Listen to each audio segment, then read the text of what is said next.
ಇನ್ನು ದಕ್ಷಿಣ ಕನ್ನಡದ ಗಡಿ ಜಿಲ್ಲೆ ಅಂದರೆ ಕೇರಳದ ಕಾಸರಗೋಡು ಅಲ್ಲೂ ಕೂಡ ವ್ಯಾಪಕವಾದಂತಹ ಮಳೆ ಆಗ್ತಾ ಇದೆ. ಮಳೆ ಆರ್ಭಟ ಜೋರಾಗಿದೆ.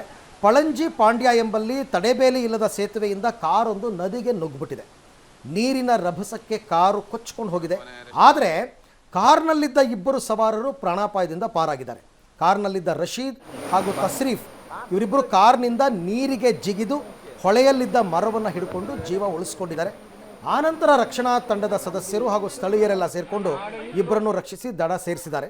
ಇನ್ನು ಮಂಗಳೂರು ನಗರದ ಬ್ಯಾಂಕ್ ಒಂದರ AC ಒಳಗೆ ಹೆಬ್ಬಾವಿನ ಮರಿ ಒಂದು ಸೇರ್ಕೊಂಡ್ಬಿಟ್ಟಿತ್ತು. ಉರುಗತಜ್ಞ ಗಂಗೇಶ್ ಬೋಳಾರ್ ಹಾವಿನ ಮರಿಯನ್ನು ರಕ್ಷಣೆ ಮಾಡಿದ್ದಾರೆ. ಆ ಹಾವಿನ ಮರಿ ರಕ್ಷಣೆ ಮಾಡಿದ ಮೇಲೆ ಬ್ಯಾಂಕ್ ಸಿಬ್ಬಂದಿ ಎಲ್ಲ ನಿರಾಳರಾಗಿದ್ದಾರೆ. ಇದು ಕೂಡ ಮಳೆಯ ಪರಿಣಾಮ. ಯಾಕಂದರೆ ಮಳೆ ವಿಪರೀತವಾಗ್ತಾ ಆಗ್ತಾ ಆಗ್ತಾ ಬಿಲಾಗ್ ಇದನ್ನೆಲ್ಲ ಸೇರ್ಕೊಂಡಿರ್ತಕ್ಕಂಥ ಹಾವುಗಳು ಹೊರಗೆ ಬರುತ್ತವೆ. ಸ್ವಲ್ಪ ಹುಷಾರಾಗಿರಬೇಕು.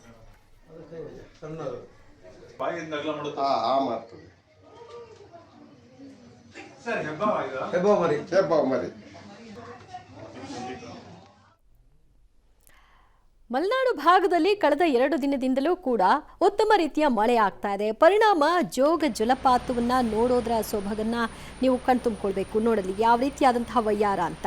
ಶರಾವತಿ ದುಮ್ಮಿಕ್ಕಿ ಹರಿತಾ ಇದೆ. ರಾಜಾರಾಣಿ ರೋರರ್ ರಾಕೆಟ್ನಲ್ಲಿ ಒಂದು ರೀತಿಯ ಹಾಲ್ನೊರೆಯ ರೀತಿಯ ಚಿತ್ರಣವನ್ನು ನೋಡಬೇಕು ಅಂತ ಪ್ರವಾಸಿಗರು ಕೂಡ ಮುಗಿಬೀಳ್ತಾರೆ. ಯಾಕಂದರೆ ಇಂತಹ ದೃಶ್ಯಗಳು ಮಳೆ ಬಂದಂತಹ ಸಂದರ್ಭದಲ್ಲೇ ನಮಗೆ ನೋಡಲಿಕ್ಕೆ ಕಾಣಲಿಕ್ಕೆ ಸಾಧ್ಯ.